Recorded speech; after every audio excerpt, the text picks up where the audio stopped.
So you're ready to conduct the absolute first test on our health drone. What we're going to do is we're going to take it up to about 50 to 75 meters, and then we are going to terminate the flight, which means that the motors will stop and the parachute will pop out and it will slide down through the air.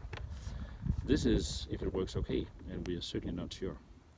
What we are doing here is we have a flight termination system that we have developed in the Free the Drones project, and this is the first test of this as well. So there's a lot of software in there that has not been properly tested yet. So we'll see if we can celebrate in a few minutes or if we need to go back and repair our drone. So let's take it into the air. GoPro start recording.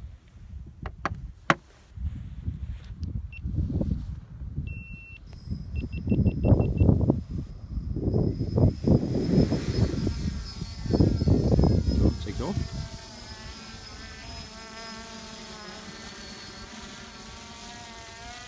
Nice weather.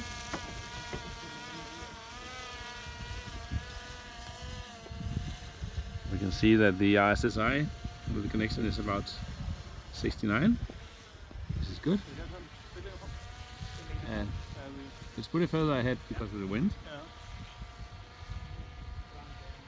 Is this high enough? Yeah. Okay. I'll go a little higher. Yeah, there. Okay. Let's take it here. So, I'm not sure I can see on the screen, there's too much sun, but right now, if I can see the screen, I'm gonna push. Are we ready? Yeah. I push it now. It beeps, it terminates flight. And no, there's the parachute. Yeah! This was as good as we could have hoped for. Perfect. And the display tells us that we're terminating, that we are still getting data from the flight termination system of the Failsafe system on the drone.